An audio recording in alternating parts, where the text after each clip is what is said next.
Iniligtas ni LeBron James ang Team USA mula sa isang nakakagulat na upset o pagtatalo.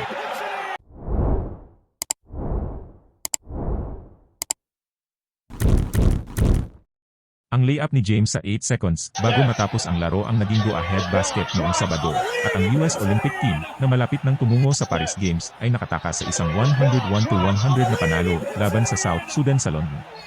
Mula sa isang 16-point na pagkakalamang ng South Sudan, nakabawi sila upang maiwasan ang maaaring pinakamalaking upset sa kasaysayan sa programa ng US Basketball Olympics.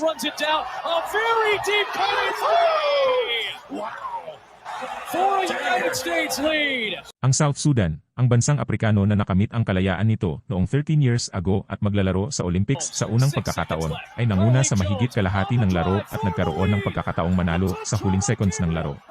Salamat sa depensa ni Anthony Davis, ginulo nito ang runner shot ni Carlik Jones. Napasobra ang bank shot nito at hindi pumasok sa humigit kumulang 4 seconds bago matapos at nakaligtas ang mga Amerikano. 6 seconds left. Carlik Jones on the drive for the lead. The tip throw by Gabriel. A second attempt, no. Davis comes out with it, and that is it. The United States. Bago pa ang winning layup ni LeBron ay nakuha pang makalamang ng South Sudan sa pamamagitan ng step back 3 points ni Dor with 20 seconds to go. 3 for the lead. Who wants to be a hero? It's Thor for the lead! How about this team? Lumamang ng husto ang South Sudan sa laro na to sa pamamagitan ng kanilang 3-point shooting sa pangunguna ni Mariel Makor-Shayok na may 5 3-point shots. James. Shayok looking for another triple! How about him spotting up? Well, they're playing with some confidence. Good ball movement. And a deep one from Omat. Oh, my goodness. Maganda sana ang naging pasimula ng Team USA. Too easy nga lang daw sabi ng commentator.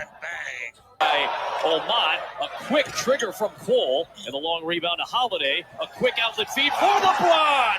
Too easy. Outlet feed for LeBron. Too easy.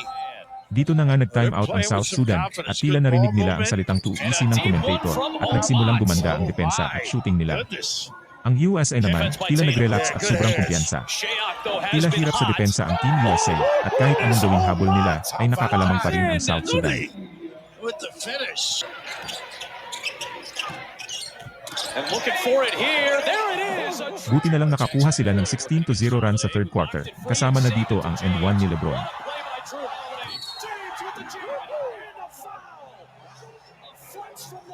James to try to.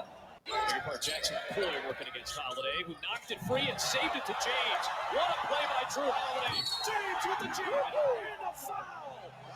A flex from LeBron James to try to. Nakuha lang nila ang lamang sa huling 30 seconds ng third quarter sa pamamagitan ng long 3-pointer ni Curry. Very deep cutting three. Wow. For a United States lead. 3:46 mark of the opening quarter. Shayok got his hands on it. Curry runs it down. A very deep cutting three. Wow. For a United States lead. Mula dun ay naging dikit na ang laban, at ito na nga ang exciting plays sa huling seconds ng game.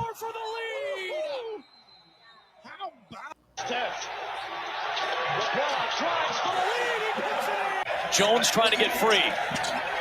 Into Carlik Jones. 6 seconds left. Carlik Jones on the drive for the lead. The tip throw by Gabriel. A second attempt, no. Davis comes out with it. And that is it. The United States. Naging kumpiyansa lang ba ang Team USA o talagang humahabol na ang basketball ng buong mundo sa Team USA in terms of talent and skills? Comment down below. Para sa ibang videos na katulad nito, remember to like and subscribe. Hanggang sa susunod. Maraming salamat!